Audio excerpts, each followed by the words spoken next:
Hello, and welcome to the Alabama Public Health Training Network. Thank you for joining us for our program today, 911 Buddy Check Project, Changing the Stigma of Mental Health.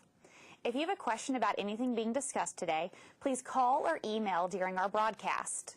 The email address and phone number are on the bottom of your screen and will appear later again in the program. Also, handouts and sign-in sheets are both available online. You need to register for this program in order to access those materials. 1 hour of continuing education credit has been approved for EMS staff for today's program. In order to receive credit for this training, you must watch the entire program, then complete and return the sign-in sheet.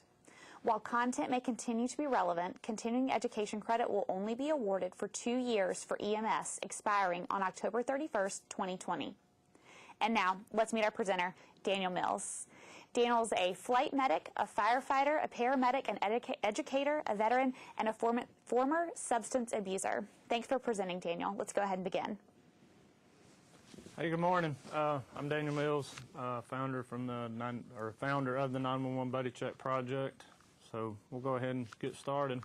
One of the prerequisites for this lecture is to open with just free of judgment and be open-minded. I will kind of bare my soul with a lot of things that I've just dealt with personally throughout my career, and we'll kind of go through the motions. But like they said, I'm a flight paramedic. I've been in fire and EMS since 2002. I've worked kind of a myriad of jobs in different settings and all that, and I am a recovering alcoholic. I've been sober for over 4 years now, so that's a little bit about me. Do you know, will they just play the video? They'll play the video. Okay. Now? Or?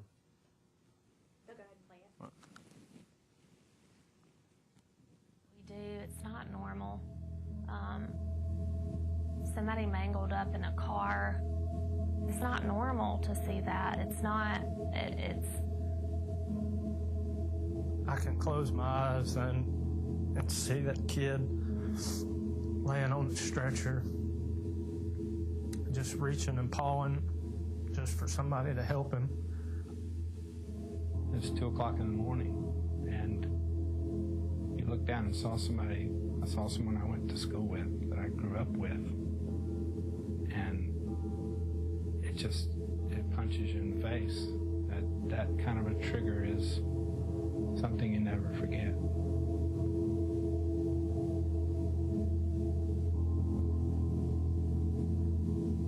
We're doing a horrible job as a career field preparing people for what we're going to see and deal with throughout fire, EMS, and police, dispatchers, ER nurses, just across the board. It's one of the most under-addressed things that there is. Post-traumatic stress is those calls that stick with you, the riders, the sights, the sounds, the smells, and the ones that just won't leave you alone after the call's over. I think it's very common. I think it's something that, for whatever reason, is a taboo subject. It never gets talked about. There's never any light really shed on it. My yet factor was a scene flight. We had 3 different aircraft coming to a house fire. It was a bright sunny afternoon. It was just going to be another call, and we landed on scene of a pediatric burn. And when I came off the aircraft, I saw my buddy Chase standing there, and I could tell him the look on his face. It was bad. And he looked at me and told me it was really bad. And I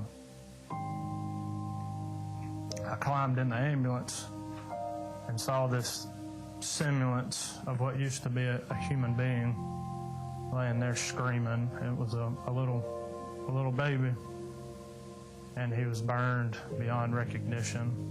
If somebody would have told me when I was sitting in the classroom learning all there is to know about nursing that I would be on on the floor of a trauma room wrapping up a parent who had just accidentally run over their child, or wrapping a baby who had just passed away up in a blanket so his mama could hold him for the last time. I'm not sure that I would still choose this career. I can hear it, I can smell it. That's one of those things that I don't think I'll ever be able to let go of. After just all the sounds of that call, all I knew to do was to pick the kid up and hold him like he was my own child. And I just picked him up and ran to the helicopter. I feel like this career kind of chose me. There's nothing glamorous about being a first responder or being in emergency medicine. It's a heart thing for sure. You do it because it's what you're called to do, not because it's glamorous. The longer that you're in this line of work is a buildup over a period of time when people develop these things. For example, when we do runs on car wrecks, the first 5 or 6 might not bother the first responder, but it's one that may be similar to a family member or something that resonates with them. They start down a path and they can't get away from it. And they blame it on everything else except the reality of what they've had to deal with and what they've kept inside. It destroys careers, it destroys marriages, it destroys lives. I've had a coworker that's killed himself. I've had many coworkers who have lost their license because of addiction. Alcohol and drugs aren't going to fix anything. Internalizing it isn't going to fix anything. It's okay. You know, we see bad stuff and it's normal. I was brought up in the fire service to where it wasn't okay to talk about calls, and you had to be bigger, badder, tougher than the person right next to you, and you just take it home with you. We have a tremendously high rate of substance abuse. We're in the midst of what feels like an absolute epidemic of suicide among first responders. We intuitively think that we have a higher rate of divorce than the average population. So there are very negative ways to deal with the ramifications of post-traumatic stress. I think we need to be aware of our people, especially as supervisors, because there are signs in body language, the way people carry themselves. If you got a guy that's jovial and all of a sudden they isolate, they're starting to look disheveled, paperwork's not adding up like it used to be. If you got someone that writes neat, on-point narratives, when those things go to lacking, as supervisors, as brethren, I think we need to be there to be able to assist them. Don't let it bottle you up. Don't let it hold you back from giving the best care that you can. Don't let it eat you up. It's real. Put it out there. Tell somebody, hey, this is what I'm going through. This is what I'm battling. I think the first thing we have to do is stop pretending that we were made for this, because human beings were not made to see the things that we see in our career field. And I think we have to stop trying to tell people that this is just part of the job or that they need to be a little bit tougher in dealing with these things. I think that's a fallacy. It's okay to be bothered by what you're going to see today, tomorrow, next month, 5 years from now. And that you're going to keep seeing it over and over. And you've got to develop a way within yourself to deal with that in a healthy way. I think we have to be honest about what post-traumatic stress is and about how it's caused and about the very negative impact that it can have on us. And I think that we have to find ways to educate ourselves about those issues and about how to recognize it among the people that we're working very closely with and how to respond effectively when we see someone who's being impacted by it. because we can't get away from it every day. It's everyday stuff that we deal with. There's got to be a way to comfort yourself. There's got to be a hope that the work that we're doing is worthwhile and it makes a difference. If you are in distress, reach out, 911 Buddy Check on Facebook, it's on Twitter. Reach out to the Code Green campaign. Code Green campaign is an amazing group of people really fighting day to day to make advances in mental health management. There's people out every day fighting for you. So if you're in distress, if you know someone in distress, reach out, take the mask off, be real, be relevant, and ask for help. All right. I still get choked up every time I see that, and I think I've seen it 100 times. So my yet factor, kind of like we talked about in the video, was a 1-year-old burn patient from Clear, Alabama. And that was the day that I really realized, how poorly we do at mental health.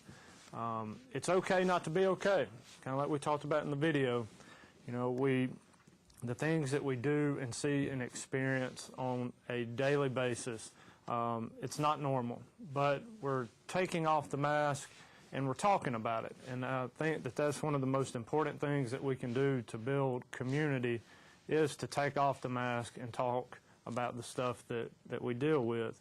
In 2015, on January 28th, that was kind of my sentinel event. That was the one that, I really realized, my mental garbage can kind of came spilling out, and I kind of realized that all these calls that it had built up over the years that I really needed to kind of start processing.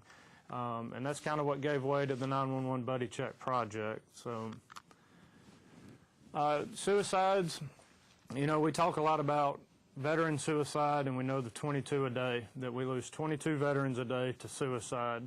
The Code Green campaign put this statistic out a couple years ago that suicides in law enforcement and first responders are slowly catching up with the 22 veterans a day, and that we may surpass them here in the next year.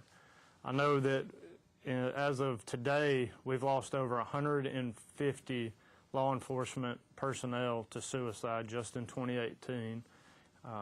Every 3 days to 4 days, we lose a firefighter or EMT to suicide. All right? And that is a statistic that is completely unacceptable. And those aren't counting the ones, that we lose to substance abuse and other health issues that kind of stem from working in emergency services. So if you've ever been on social media of any type, you've probably seen the Paul Combs, depictions and pictures. He's a fantastic artist, but I use these to kind of, show that if it was only this easy, if our coworkers, our loved ones, our husbands, wives, girlfriends, boyfriends, only if they were walking around with, a ticking grenade on their head or an anvil tied around their ankle, or a sign, just something as simple and said, hey, I've been thinking about suicide. But it's not this simple. And a lot of times we put the mask on, we put the armor on and say, no, I'm okay, I'm fine, and kind of portray ourselves in a different light because we don't want to be viewed as weak. We don't want everybody to feel, we don't want to feel different from everybody else. We don't want to be viewed as less than, or people just say, hey, you seem like you're struggling with something. And that's kind of why I like these pictures, but, I would rather our brothers and sisters in fire and EMS, law enforcement, emergency nursing, I'd rather them wear a sign around their neck and say, hey, I've been thinking about suicide, or I'm dealing with a substance abuse issue, so we could kind of remove the mask and, be able to get them some help before, it's too late. So a lot of people ask, what is a buddy check? All right, and the 911 Buddy Check project started after a coworker of mine committed suicide. I'd seen my old partner the day before, and I knew something was wrong. Like I could tell that he just wasn't his normal self. and I just didn't check on him. And so that's kind of where the 911 Buddy Check project stemmed from. And we do just weekly buddy checks on people that we know are struggling with mental health issues, substance abuse issues, people we work with, family members, just pretty much anybody, and say, hey, are you okay? All right, are you dealing with, substance abuse issues? Are you dealing with suicidal ideations? Is there any way I can help you? And it's kind of holding each other accountable. A lot of times we'll sit in a patrol car with our brother or sister knowing that they're just dealing with life, and we never stop to say, hey, are you okay? All right, are you feeling suicidal? Are you dealing with, a drinking problem? Are you having marriage problems? Are you having financial issues? And if they are, let's get them some help. And that's kind of where the buddy check system started, because in the military we had battle buddies, and they teach in the fire service, 2 in, 2 out. In law enforcement, you go, I go. And it has to go further, than just the walls of an ambulance or the doors of a police car, to where we are our brothers and sisters keepers. All right, so that's kind of, the short version of what a buddy check is. But each week, we just reach out and we just check on people. Like, hey, and we have to be, raw and relevant and say, hey, I know that you may be dealing with some marriage problems. I know you may be dealing with substance abuse issues. Let's get you some help, all right, before it resonates into a suicide or failing a drug screen or something like that. All right, so these are our brothers and sisters, and this is just only a flash in the pan, but, this is why we do what we do, all right? So their memories can live, outlive us, for a long time, but these are just a handful of people that I've worked with, worked around, that have, lost their battles to their riders. David Ferris, who is a huge LSU fan, he was a great partner and a great friend. He is the reason for the 911 Buddy Check project. And a lot of times when we do lose people to suicide, their memories kind of fade off, but that's one thing with the 911 Buddy Check project is I want their memories, to kind of shine a light on, a dark issue that we have in emergency services. Jamie Merrill, Alan Buck was a phenomenal human being. Michael Cauthen, and there's an infinite list of people. But these are the ones that, have directly affected myself amongst many others, and we want to let their legacy, live on and not be for nothing. So I always ask people, and this is kind of when we do the accountability time, ask yourself how many people that are dealing with drug and alcohol issues or marriage issues, financial problems, medical problems, post-traumatic stress, depression, anxiety, and kind of make a list. Like if you do have people dealing with these issues, then these need to be addressed because, our home life is kind of the foundation of our world. And, we all know someone having marriage problems. We all, especially, it's the running joke in EMS, is everybody's broke, so we know somebody that's having financial problems. We know people that are having medical issues, and they're kind of like the tires on a car. And if one of them gets off balance, it throws the whole car off balance. All right? And we have to promote, more well-rounded, things with our people and taking care, not just on the mental health side, but the financial side, offering marriage counseling, to make sure that our people are 100% when they come to work.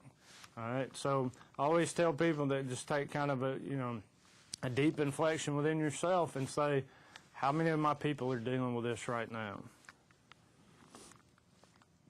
All right, so I always ask people, all right, what is post-traumatic stress to you? There's kind of different, varying opinions on what post-traumatic stress is, what it isn't, but a lot of times I feel like we try to tell people what things are. We all deal with things in different ways.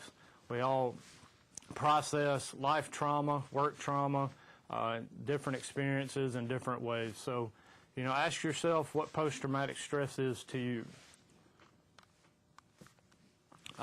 Personally, to me, post-traumatic stress, we call them riders. Those are just the calls that won't leave you alone. Right? When you clock out and you sit in your car, you know, and you're sitting there with the radio off, those are the calls, the sights, the sounds, the smells that are sitting there in the passenger seat next to you. You know, when you go home, those are the ones that you just can't seem to shake. You know, and it could be any type of call. You know, a lot of times we feel like with post-traumatic stress, it's been portrayed through media and all that as the Vietnam era veterans, you know, that hear a loud boom and they you know, jump under a kitchen table or something, and that's not what it is. You know, it's an injury. You know, I don't like to call it a disorder. I think it's just an injury. It's no different than a broken arm. You know, and we always remember, you know, that broken arm.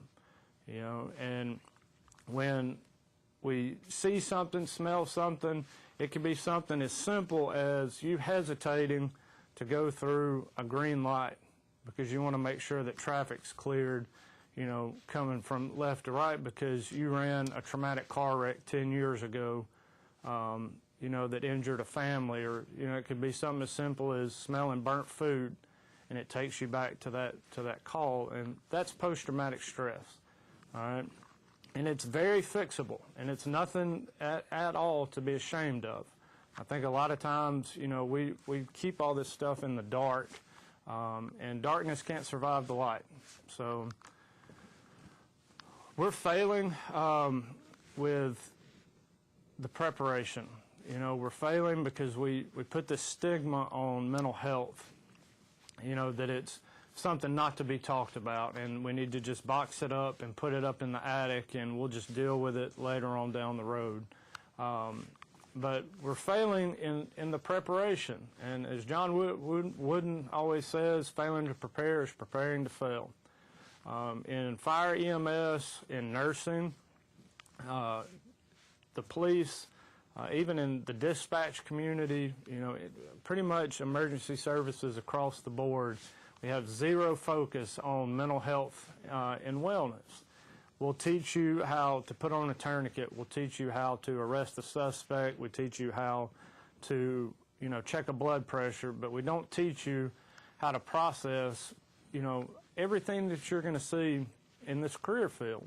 We don't teach you how to deal with with nightmares, and we don't teach you how to deal, you know, with doing CPR on a baby and how that makes you feel afterwards. And then you see, as, you know, people's careers progress, 5, 10, 15 years, you know, we'll kind of sit back and wonder why, you know, we're at pandemic level with suicides and substance abuse issues in the emergency services realm and pretty much society as a whole. So we have to do a better job at focusing on the mental health aspect in regards to emergency services. So this is a term I coined about a year or so ago, and I always ask people if we treat our employees like rental cars. And we know that if we've ever rented a car, we don't take care of it like it's our own car. All right, and, you know, we'll ding doors and hit curbs, you know, kind of trash it up, take it to a Walmart parking lot and power brake it, whatever you do with a rental car, because we don't have anything invested in it. And I feel like in fire and EMS, in police, law enforcement, we kind of do the same thing because we don't have that much personally invested in our people. And we use and abuse them, and then when they're no good to us anymore, we kind of get rid of them. All right, and we know that each employee is a human being. They have families, they have previous life experiences, they have, you know, their own soul and spirit to them, and everybody comes to work with different life experiences, different life trauma, you know, life stressors, and a lot of times we just kind of treat them like rental cars, you know, and we're like a factory and we have to do better at taking care of our people. And this is where that well-rounded leadership comes from, even in nursing, all the way to law enforcement, police, fire. We have to do a better job at taking care of our people. All right, because if our people aren't any good, they're not going to be, worth anything to our customers, and that's our patients, their family members. So we just have to do a lot better job at taking care of our people. So some of the behavioral health issues that we see and deal with is anxiety and stress, post-traumatic stress, depression, and then the big pink elephant in the room, as usual, is the substance abuse. And we'll kind of identify these just one by one. But with anxiety and stress, and we always kind of joke that if we could ever find a stress-free life or an island where there's no stress, we're all just going to move there. But stress is inevitable. It's just one of those things. I think there's a weird, kind of picture painted of anxiety and stress. But I deal with anxiety. I think pretty much every human being above the age of 12 at some level or another deals with some type of anxiety and stress. We talk about, we kind of wrap stress up in just a one term, but there's different layers of it, kind of like a cake. There's acute stress, and that's that sympathetic response, fight or flight. You just saw a car wreck and your pulse jumps up to, 180, or doing CPR on a patient. And that's, within arriving on scene or seeing it happen to 24 hours. And that's where your prefrontal cortex kind of shuts down. You get those overwhelming feelings, and your body just goes into that fight or flight response. All right, and then there's the delayed response, and that's 48 hours post-incident. All right, and Tanya Glenn, she's known as the PTSD warrior princess. She's a phenomenal counselor in Texas. She talks about the miracle on the Hudson. When the plane went into the water, everybody, survived, got to the shore, and everybody was fine. And they were like, oh wow, that was crazy. We just survived a plane crash. But then 48 hours after the incident, they started reliving the incident, the sights, the sounds, the smells, having trouble sleeping, feelings of anxiety and all that. And that's that delayed stress, okay? And that's really what post-traumatic stress is that delayed stress, 48 hours post-incident. And it could be anything. People deal with post-traumatic stress from car wrecks all the way to childhood trauma. And it's okay, and that's the biggest thing, that I have to stress with this, is it's okay. It's normal. Like, our brains are not wired to see the things that we see on a daily basis. And that's the biggest thing, it's okay to not be okay. A lot of times we try to put the Superman cape on, and, we want to act like that we're just superhuman beings, but it's okay. All right? The stuff that we see, it's not normal. If it doesn't bother you, then I think there's some deeper things that we need to investigate. But, with delayed stress, it's kind of that panic after the storm, as Dr. Glenn likes to call it. So cumulative stress, it's also known as burnout. All right, and that's, if you've met any EMS person that's been in this job for probably over 2-3 years, I think we've all reached a level of burnout in one way or another. But it's just those individual patterns of negative affective responses. It reduces job performance. It hurts, pretty much anything and everybody around it. I know throughout my career, when I first really realized I was kind of burned out, I just didn't want to go to work some days, because that, it's just the normal day-to-day. You're going to get run for 24 hours straight, and that's burnout. And we don't really address burnout like we should, especially from the leadership side, because burnout is a very serious thing. When you notice employees, friends, co-workers, spouses who are burnt out, that's something that needs to be addressed, because that means that they are going harder and further than they need to. They need to take a break. They need a timeout. And I know it's hard, but in that Superman mentality that we take on, a lot of times we just try to keep going further and further and further. But burnout is a very serious thing, and it's, you know, with cumulative stress, we have to address this. And we all either can take a look within ourselves and notice, you know, signs and symptoms of cumulative stress, or we can see it in our employees or coworkers.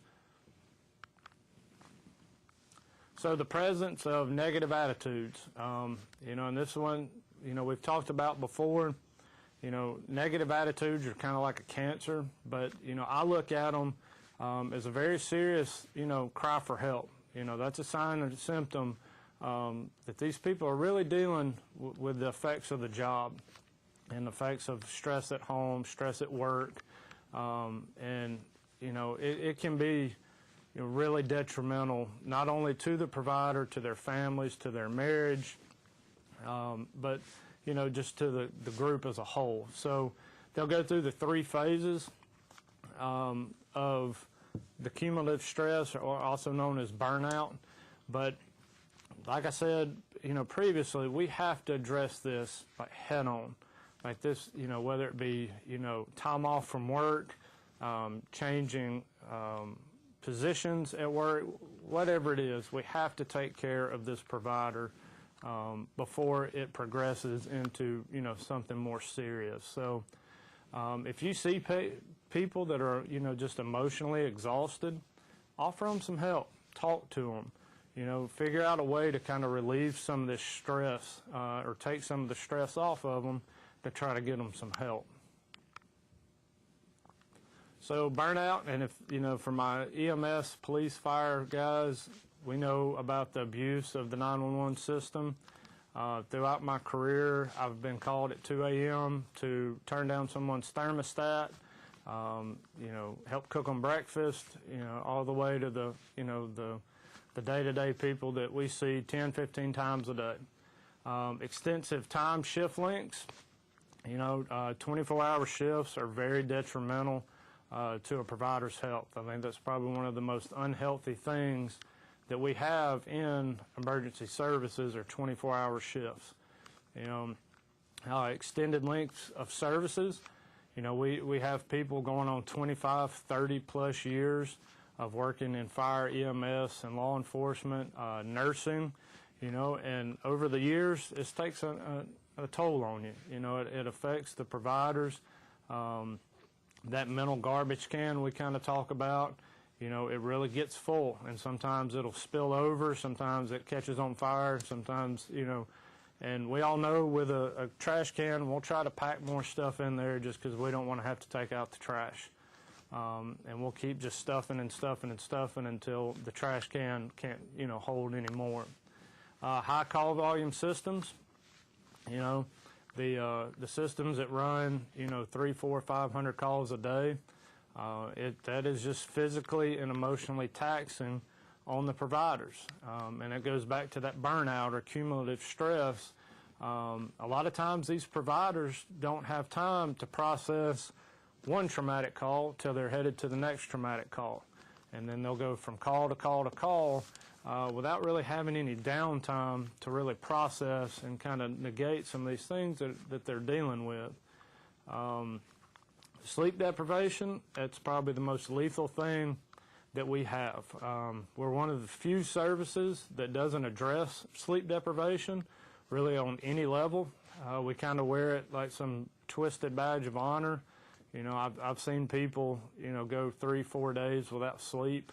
When we're sleep deprived, we are 900 times more likely to have suicidal ideations. All right, after about 16 to 18 hours of no sleep, we're legally psychotic. All right, your blood alcohol level is roughly at about 0.08, or comparable to your blood alcohol level being 0.08. All right, so we have to, you know, sleep is like the golden goose. Like we have to, you know, that's why they tell you to sleep on it before making any big life decisions. But we really have to address, you know, sleep deprivation within the emergency services realm. And then lack of administrative support, you know, This one is always kind of a two-sided sword. Like, we have a job that we have to get done, but we also have to take care of our people. And somewhere in between, we have to kind of conjoin forces and do a better job of looking after our folks. So how does anxiety and stress affect us? And I think it affects everybody differently. I know, some of the physical sides, GI issues, sleep issues, heart problems, headaches. I know some people have, on the mental side, have difficulty concentrating, mood swings, and we all know that one person that has mood swings. A lack of interest, feeling overwhelmed, and I think we've all done this, and kind of like we talked about in the video, a lot of times we attribute this to something else. If we're having difficulty concentrating or a lack of interest, we like to just kind of push it off and say, well, it's because of this. And a lot of times it's just because of stress and anxiety. You have that cumulative stress effect to where, you're getting burnt out and you just have that lack of interest. You've lost interest, either in the job, hobbies that you enjoy on a day-to-day basis, or just that overwhelmed feeling.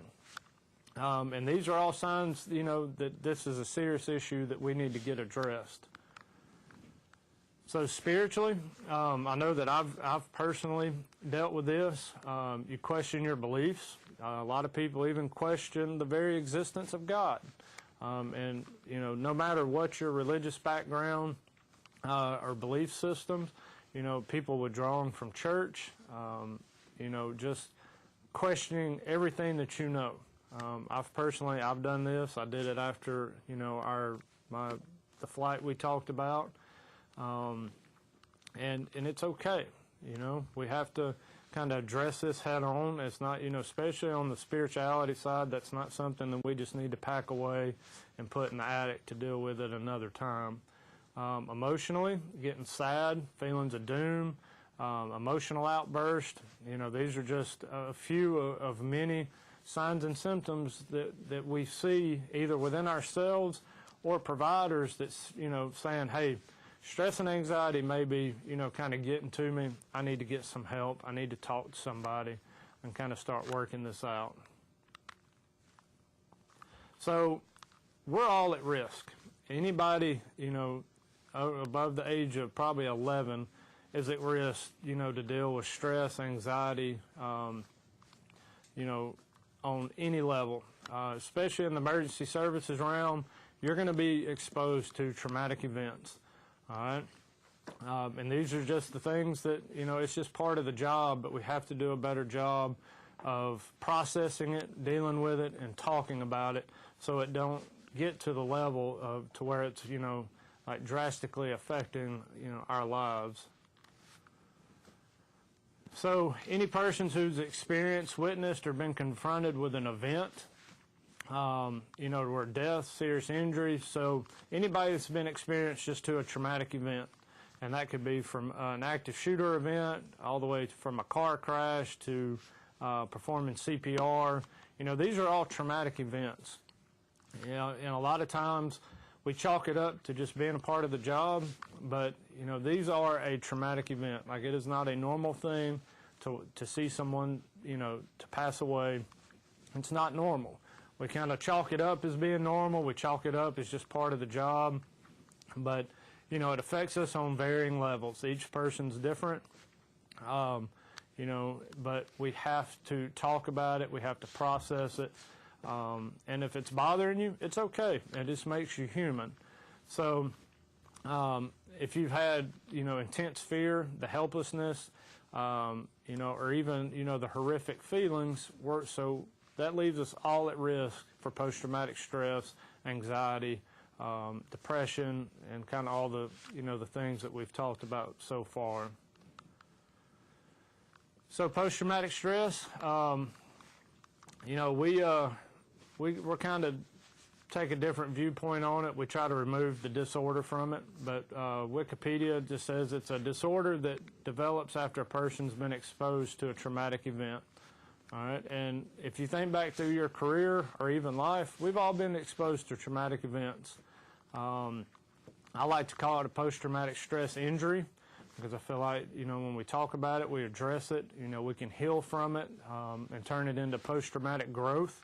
But this is a very serious thing. It's a very serious disease process, and it's no different than having the flu. If it goes unaddressed, it could cost you your life. I've seen marriages ruined over it. I've seen relationships, friendships, even careers ruined from not addressing post-traumatic stress. So some statistics from the Firefighter Behavioral Health Alliance, a phenomenal organization ran by Jeff Dill. Some of the risk factors for post-traumatic stress, all right? And you can kind of see that cumulative stress, delayed stress, they all really tie in, to the post-traumatic stress realm. Those marriage problems we talked about, anyone going through a separation or divorce. We know that when their home life, that's supposed to be the provider's foundation.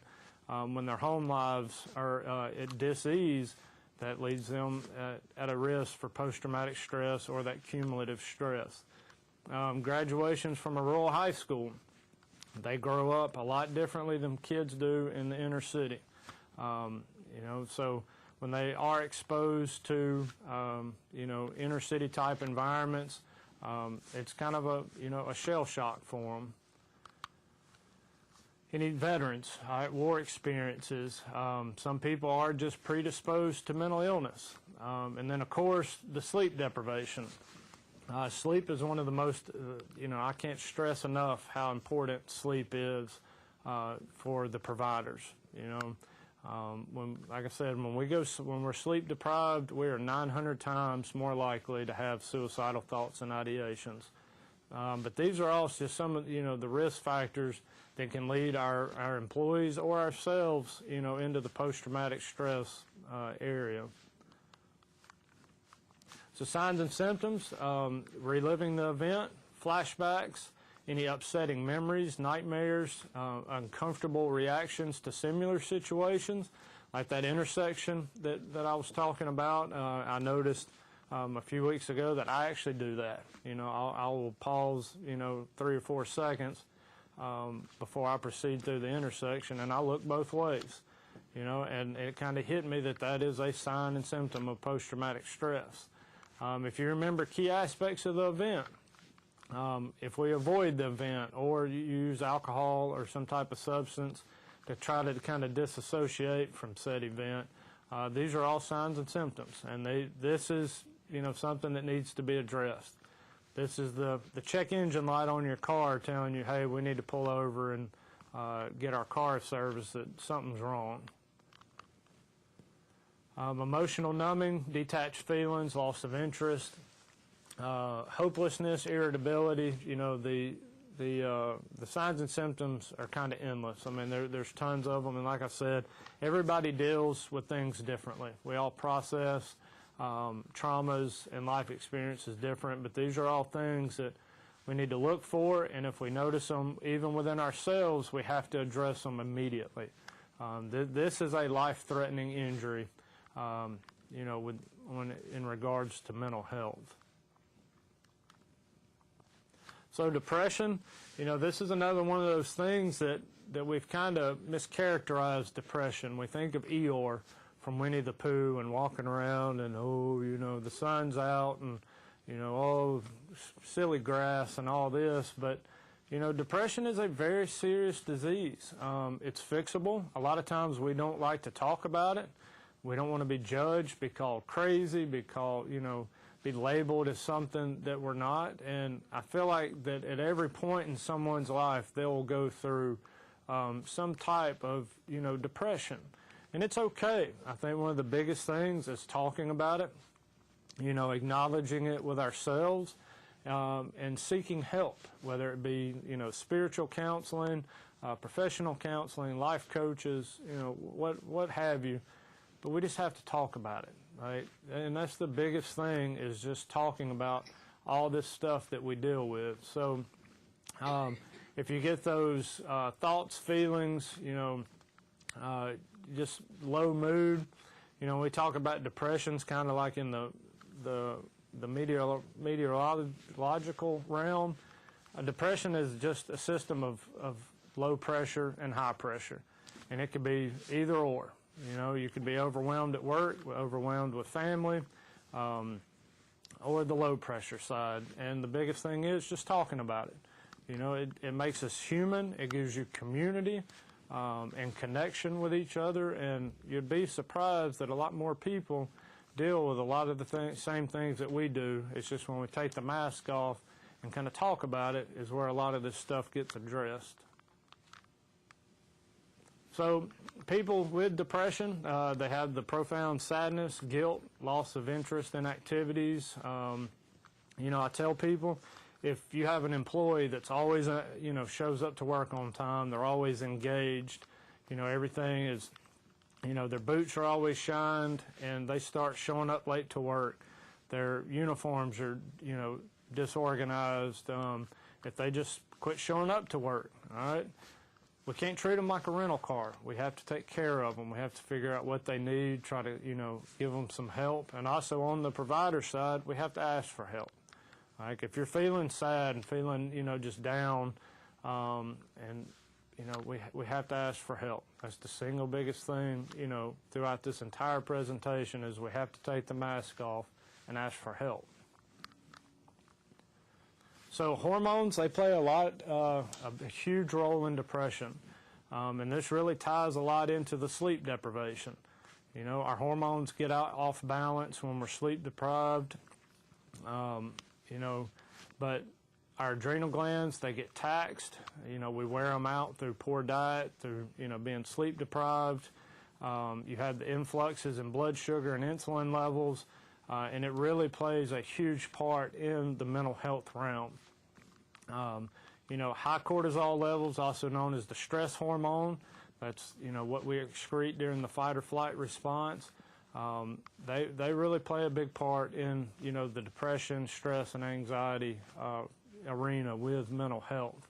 That's why, I can't stress it enough that sleep is so important and making sure that you kind of capitalize, on your sleep.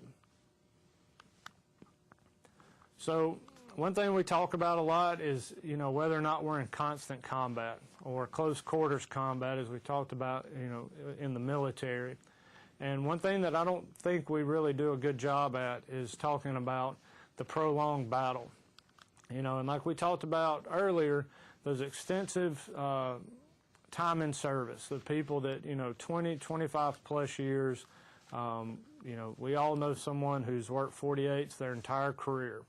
And if you think about dealing with this stuff day in, day out, pain, loss, suffering, watching people on their worst days every day for 365 days a year for 5, 10, 15, 20, 25 plus years, it adds up and it starts to affect the providers.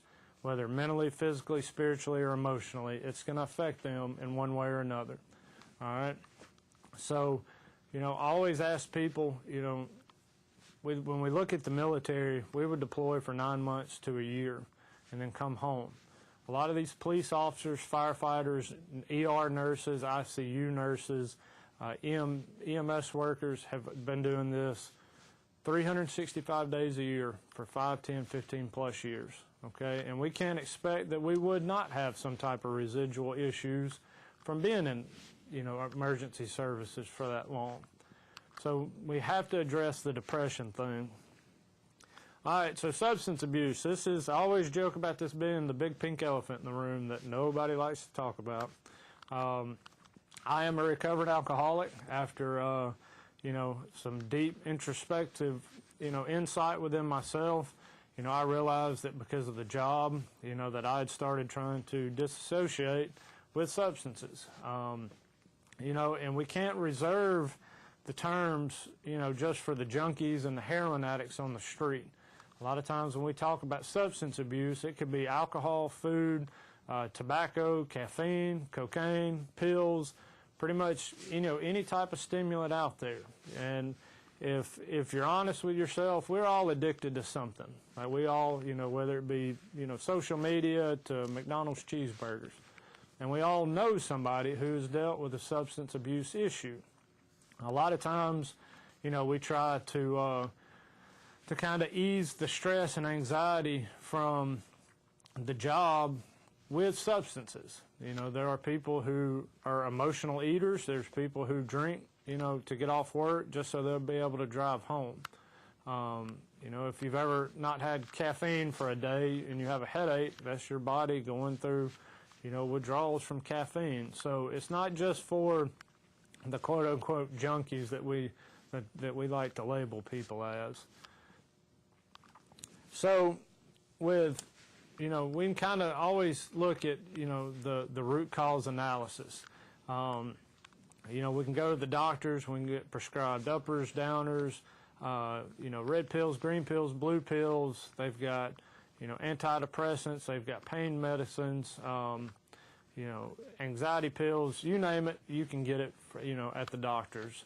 And it's not really addressing the issue, it just kind of masks it.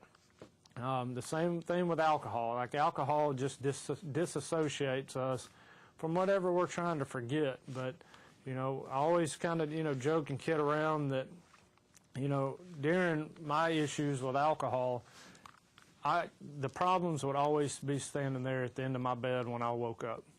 All right, all the calls that we'd try to forget, the patients that you'd try to forget, they're still going to be there when you wake up. So we have to do a better job of admitting that there's an issue and talking about it. A lot of times we're shamed into silence, and we have to be kind of resilient to the shame and be able to stand up and, you know, tell our friends, tell our family or coworkers that I'm having a substance abuse issue. You know, we have to take the mask off and we have to talk about it. All right? And it's okay. And a lot of times with substance abuse, you know, that's one of those things that it's just kind of accepted because we've all, you know, we don't want to be that guy that said, hey, I feel like you're drinking too much. Hey, I feel like, you know, you're probably kind of hitting it a little bit too hard, because it's not the cool thing to do. But to truly be our brothers and sisters keepers, we have to address substance abuse. And it has to be addressed before they fail a drug test or before, you know, they're, you know, some type of legal trouble, because a lot of times when that does happen, you know, we'll say, well, we saw it coming, all right? And we're failing our coworkers, we're failing our friends and our family when we do this. So a lot of times people drink, you know, to disconnect from the stress, the burnout, trying to forget calls that they've run, trying to just deal with life. Some people do it for social connection. I know when I was dealing with depression and anxiety, I would drink just to try to feel normal and fit in with everybody. Some people have physical dependence. Some people have family history of alcoholism or substance abuse. And when the scripts and alcohol aren't enough anymore, we know that people just, you know, they just do more and more and more. So, you know, and everybody, I think, drinks for different reasons, but these are just some of the reasons why, you know, and I always tell people, figure out why you do. You know, kind of look within yourself to say, you know, why am I doing this? Some of the signs and symptoms of abuse: you can't quit drinking, you're overtaking medications, or you can't control how much you drink or take. You have to, you know, obviously increase your dosages to get the same effect. Have any type of withdrawal symptoms. If you feel sick, shakiness, sweating, anxiety, these are all signs and symptoms of abuse. And this is a very serious and life-threatening condition that has to be addressed. All right, this is not something that we can just turn a blind eye to.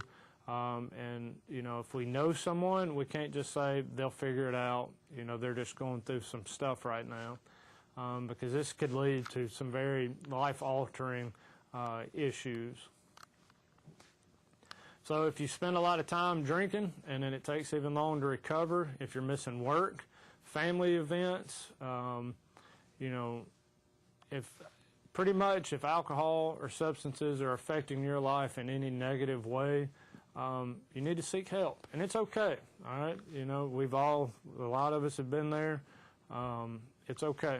All right, you're not alone, but it needs to be addressed. And you know, it's one of those things that we just don't talk about much because we're, you know, ashamed of it or whatever. But a lot more people deal with substance abuse issues than you would really can imagine.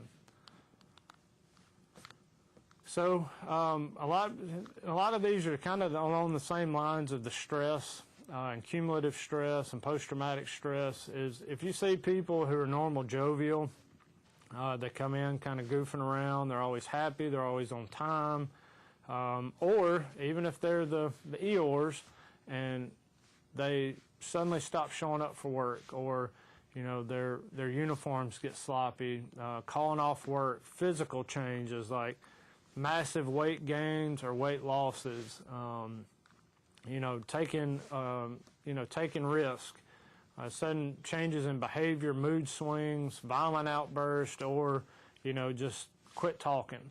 If they come in and you know, they're giving all their stuff away one day, you know, these are all like major signs and symptoms of some mental health issues, all right? And, you know, with mental health, these are all invisible wounds, and that, you know, we can't see. It's not like someone cutting their arm or, you know, a gunshot wound. Like, these are all invisible wounds, and these people are dealing with stuff in the only way that they know how to. So think RAILS. This came from the Firefighter Behavioral Health Alliance. Any reckless or impulsiveness, any anger, isolation, loss of confidence in skills and abilities, and then obviously sleep deprivation. All right, so when we talk about RAILS, this is kind of that go-by, you know, that'll show whether or not our provider, our co-workers, our friends are in, you know, in jeopardy of having some type of mental health issue. All right, and you can see the common thing within a lot of this is sleep deprivation. Sleep deprivation is one of the most, most important things that we have to talk about, and it tied into everything, into anxiety, stress, depression, all the way to substance abuse. So, you know, improving our sleep quality is one of the most important things that we can do. So some of the top reasons for suicides and fire and EMS. Family and marital problems, that foundation we talk about in the home life, depression, you know, any type of anxiety, any medical issues, issues with addictions, and post-traumatic stress. All right, and if you think of each of these reasons, these are all things that we fight alone, all right, and we don't talk about, you know, to each other. We don't want, you know, to put our dirty laundry out there for others to see. But these are all serious things, and we really need to take an introspective look within ourselves. And, you know, if we know someone dealing with this, we have to offer out an olive branch and talk to them and try to figure out how we can support and help them kind of get through these things that they're dealing with, because these are all very serious things. Emergency services as a whole has an insanely high divorce rate. And we all know someone going through family or marital problems, and this has to be addressed. Like these are these big signs and symptoms that a lot of times we just, you know, kind of shrug off, pack in a box and put in the attic. So on the fire ground, in the police, law enforcement world, you know, we'll call them Mayday. And those are three words that you hate to hear come over the radio is Mayday, Mayday, Mayday. It sends chills down your spine, but we have to do this with mental health. So when we see that our people are in distress, if they're displaying the signs and symptoms of anything that we've talked about, we have to immediately get them help. Because if they were wounded in front of us, we would, you know, pull out all stops to save them. All right? We would go, you know, above and beyond the call of duty to save them. But with mental health, a lot of times it's those invisible wounds, the invisible things that we cannot see, and a lot of times we just kind of just push it off to the side or just chalk it up to that's life. The suck it up mentality in emergency services is very lethal. And oftentimes it leads to DUIs, suicides, domestic violence cases, failed drug screens, being arrested. Well, at that point, it's too late. And a lot of times this stuff's preventable. We can, mitigate a lot of these risks prior to it ending up in DUIs, failed drug screens, arrest, and all that. Domestic violence cases in law enforcement are at an all-time high right now. Same with fire and EMS. So, we can't let it get to that point. And when we know our people are having marriage problems, substance abuse issues, mental health issues, we have to help them. I can't stress it enough. So self-aid or buddy aid, and if you've ever taken any type of tactical EMS course or tactical medicine, we talk a lot about this. But in the mental health realm, we have to take care of ourselves, okay? And not only do we have to take care of ourselves, we have to take care of our buddies. So if we saw one of our buddies laying on the ground bleeding to death, injured, hurt in a car accident, we'd do everything we could to help them. All right, and we have to have the same mentality when it's on the mental health side. But the other edge of that sword is we have to take care of ourselves. A lot of times we're the worst at taking care of us. And it's kind of silly, but I'm the only me that I have. And if I'm not any good, to myself, I'm not going to be good to my family, to my job, to my coworkers. And if I'm not at 100%, I have to take care of me. And a lot of times we do not do a good job at taking care of ourselves. So if you're feeling destructive or having any type of, thoughts, anything like that, suicidal ideations, dealing with substance abuse issues, anything like that, think of HALT. So hungry, angry, lonely, or tired, all right?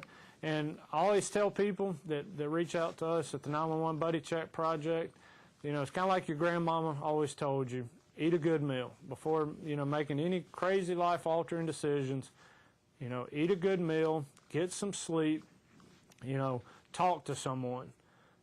Figure out, why you're angry. Like the HALT thing is one of the most important things we can do. And eat a good meal. That's why they call it soul food.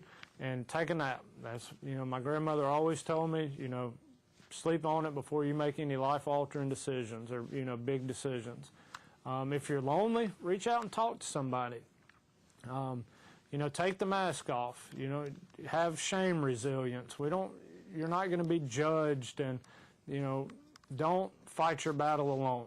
Like that, a lot of times we like to put ourselves on an island and think that we're the only person going through this, this specific thing that we are, and we're not. We're not alone, all right? And when you take the mask off and you talk about it, it gives you connection and community, and you kind of figure out that a lot of people have been through similar things that you have, and they can kind of help you, along your journey.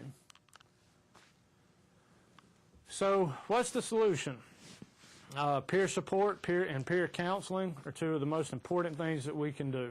All right, in fire and EMS, we have technicians for everything out there. We have critical care, technicians. In the fire department, we have hazmat techs, high-angle techs. We have all these specialties. We need to have specialties for peer support and peer counseling. All right, we have to be able. A lot of times people don't want to talk to a counselor. Police officers, just in my experience, like talking to other police officers because they have shared experiences, and they have shared community. Firefighters, EMS, nurses, they're the same way. They know the job, and it gives them that common connection. So having peer support, people, or having your people trained in peer support and peer counseling, could save someone's life. Critical incident stress debriefings.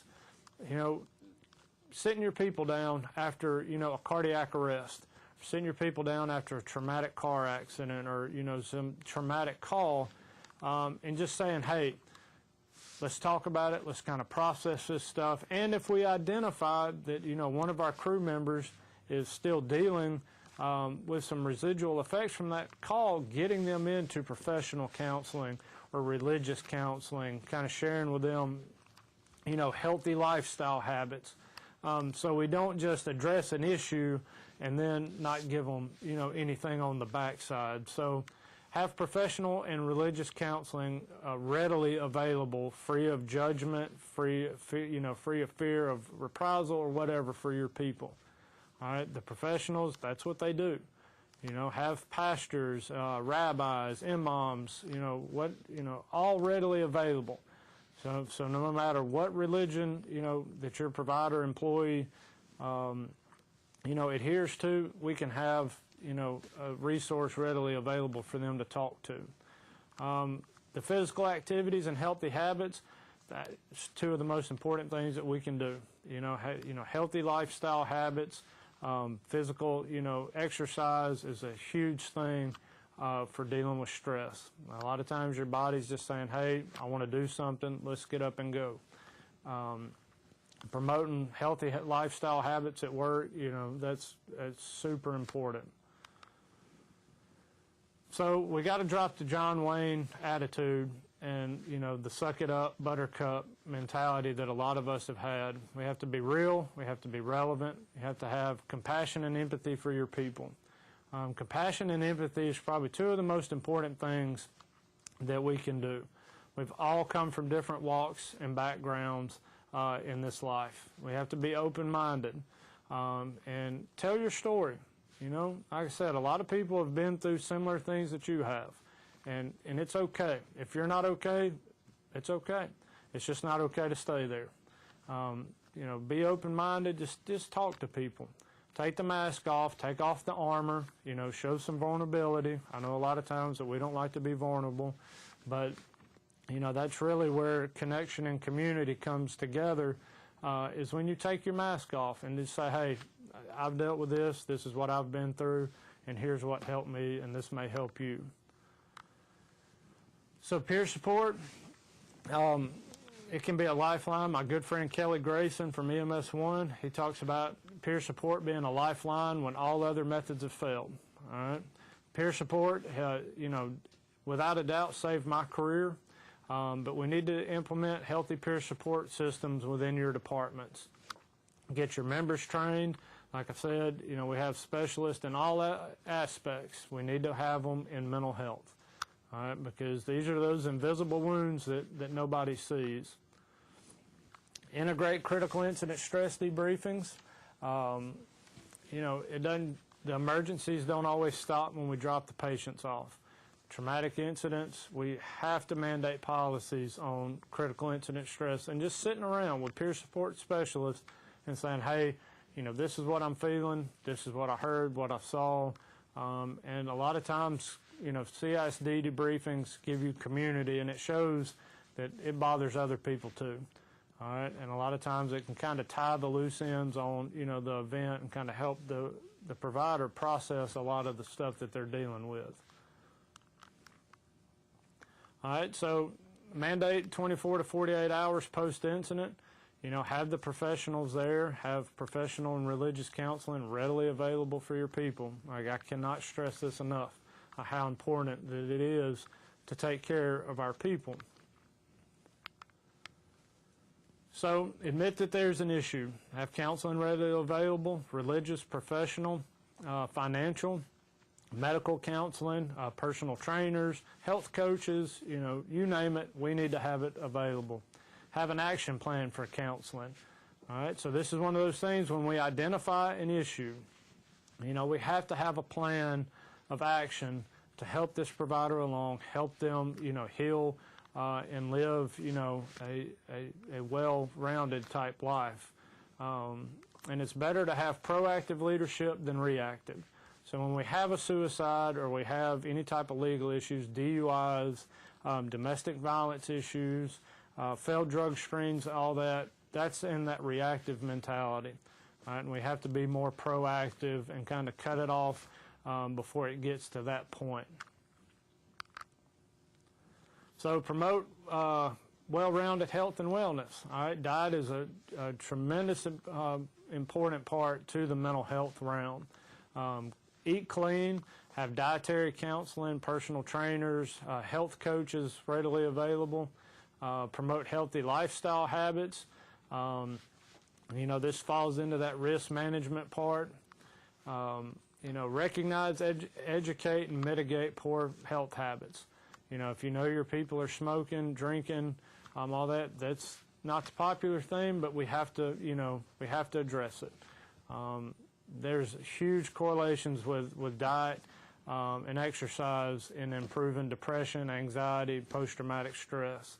But have all these tools readily available for your people to kind of help mitigate a lot of these issues. Some of the witches brew, you know, yoga, guided meditation. Yoga has been phenomenal just in my sobriety journey.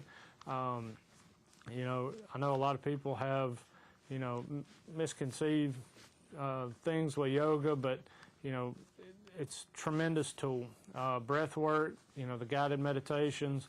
Your counselors, peer support people can teach you about cognitive framing. And that's one of those things that I talk about, how we build the doghouse in our brains and our heads.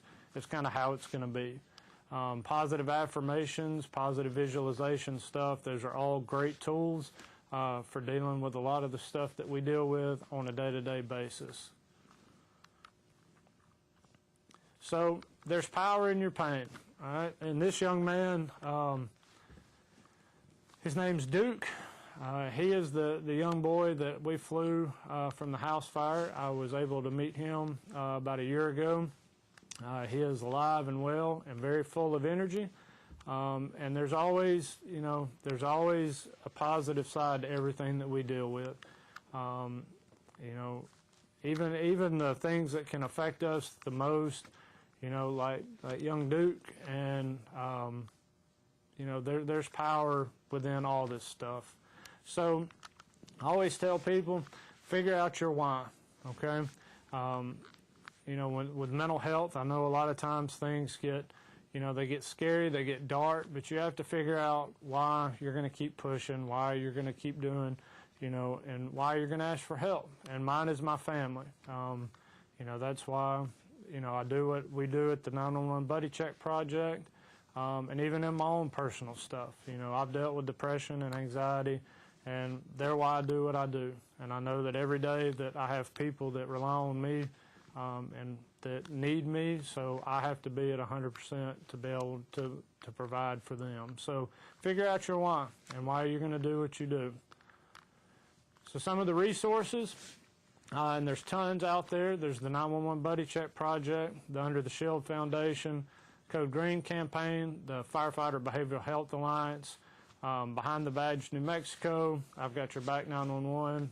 There's tons and tons of organizations, you know, that help, you know, nurses, firefighters, police officers, EMS, you know, all the IAFF guys. I mean, there's just tons of groups out there. So don't feel like you're fighting alone, because you're not. And you just have to ask for help and tell your story. So here's my personal contact info. That's my cell phone number, and the email. We answer them as soon as we get them. It's 911buddycheck@gmail.com, and I always give my cell phone number out, and you can call me anytime. So we appreciate it, and that's it. All right. This is your opportunity right now. If you have if you have a question, you can email us or give us a call. That number and email address should be on your screen.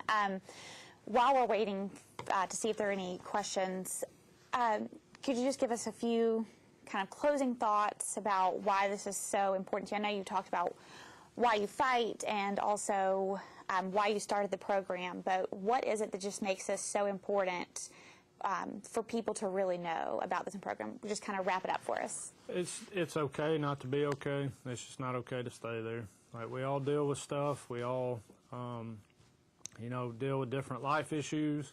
The biggest thing is being vulnerable, taking off the mask, and asking for help. You know, we lose roughly a police officer a day and a firefighter EMT every 3 days to suicide. So This is people's lives. All right, it doesn't seem that we have any questions. So thank you so much, Daniel, for presenting for us. We appreciate everything you told us about us and how open you were with your presentation. Thank you all for joining us, and we'll see you guys next time.